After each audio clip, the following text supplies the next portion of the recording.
Salut les amis, c'est Lord Lombo, encore une fois chez vous, devant vos postes téléviseurs, devant vos smartphones, vos ordinateurs, afin de vous partager quelque chose de très précieux et ça ne sera pas très long.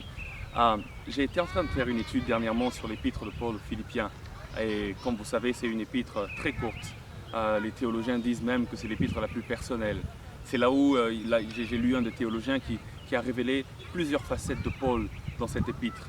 Mais ce qui m'a beaucoup plus intrigué, c'est que tout le monde se met d'accord pour dire que c'est l'épître de la joie.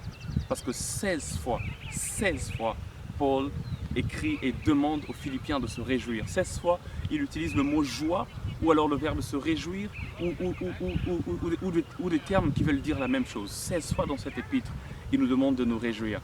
Mais ce qui est intéressant, c'est que Paul, lorsqu'il écrit l'épître aux Philippiens, il n'est même pas libre en train de marcher, il n'est même pas là en train de have fun, en train de se promener avec ses gars, je sais pas, il n'était pas en train d'aller visiter Pierre et Pierre lui raconter des choses sur Jésus, non même pas, il est en prison, il est lié des chaînes, il est en train de faire face à une possible mort, mais il écrit 16 fois dans cette épître que nous devons nous réjouir, Comme pour dire que la joie ne dépend pas d'abord des circonstances qui nous entourent, c'est un état d'esprit. Et dans cette épître, pendant que je lisais et que je relisais, j'ai découvert 9 secrets de la joie de Paul. Mais dans cette vidéo, je vais vous en donner peut-être 2 ou 3.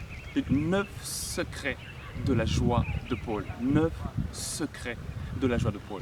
L'église de Philippe était l'église que Paul chérissait, l'une des églises que Paul chérissait le plus. C'est peut-être même la première église européenne qui a été établie par l'apôtre Paul. Et c'est une église qui lui donnait beaucoup de joie. Lorsque vous lisez cette épître, il n'a pas beaucoup de remarques à leur faire. Il is just praising them, comme disent les Américains. Il est en train de leur donner des louanges. Il est en train de leur dire tout le bien qu'ils font au corps du Christ, tout le bien qu'ils ont fait à Paul. C'est la seule église qui a soutenu Paul financièrement lorsqu'il devait aller dans différents voyages missionnaires. Il mettait le paquet. C'est une église partenaire pour Paul en même temps. Et Paul, il commence son épître en disant « Je me souviens de vous. Je rends grâce à Dieu à chaque fois que je me souviens de vous. » Pour moi, ça c'était l'une des premières clés, l'un des premiers secrets de la joie. Vous savez, lorsque vous lisez les épîtres de Paul, vous vous rendrez compte qu'il y a par exemple des églises comme l'église de Corinthe qui lui donnaient beaucoup de peine. Il était là toujours en train d'essayer de défendre son apostolat, toujours en train d'essayer de leur dire non, évitez ceci, évitez de vous comporter de telle manière, évitez ceci, évitez cela, évitez ceci, évitez cela. Mais dans l'épître aux Philippiens, il dit aux Philippiens, je rends grâce à Dieu à chaque fois que je me souviens de vous. Le premier secret de la joie de Paul dans cette épître, c'est qu'il savait sélectionner ses souvenirs. Il savait sélectionner ses souvenirs. Il n'était juste pas là en train de se souvenir des choses qui pouvaient le remplir de peine. Il était arrivé à un moment où il voulait se souvenir de bonnes choses et ça lui procurait de la joie. La question que je vais te poser, qu'est-ce que les gens disent à Dieu quand ils se souviennent de toi? Paul dit, je rends grâce à Dieu à chaque fois que je me souviens de vous. Vous voyez, il se souvient d'eux et il abonde en action de grâce. Il savait sélectionner ses souvenirs. Si tu veux vivre une vie de joie, si tu veux vivre une vie de joie abondante, tu dois apprendre à sélectionner tes souvenirs. Essaye d'oublier un peu toutes les choses qui te remplissent de peine, toutes les expériences qui te remplissent de frustration, toutes les expériences qui te remplissent de douleur. Sélectionne tes souvenirs. Pense aux bonnes choses. Quand tu penses aux choses positives, ça va engendrer des émotions positives. Alors le deuxième secret de la joie de Paul, c'est qu'il dit une chose dans cette épître, il dit je sais que même mon emprisonnement, c'est pour faire avancer l'évangile. Il dit, quand j'ai été emprisonné, beaucoup d'autres personnes ont eu le courage d'aller prêcher l'évangile. Il dit, certains, c'est vrai, prêchent par envie et par goût de dispute, mais il y en a d'autres qui le font avec de bonnes motivations. Et il dit, et moi, je m'en réjouis. Le deuxième secret de la joie de Paul que j'ai trouvé dans cette épître, c'est que Paul savait tirer le bien du mal. Une situation désastreuse. Il dit, le plus important pour moi, c'est que Jésus soit prêché, peu importe, que ce soit par envie, ou que les gens le fassent par mauvaise motivation, ou que les gens le fassent par ceci ou par cela. Le plus important pour moi, c'est que Jésus soit prêché. Alors Paul, c'est quelqu'un qui avait vraiment le souci de la vraie doctrine et le souci de la bonne nourriture pour les églises. Mais il dit, il y a des gens qui prêchent Jésus pour me remplir de peine, but I don't care.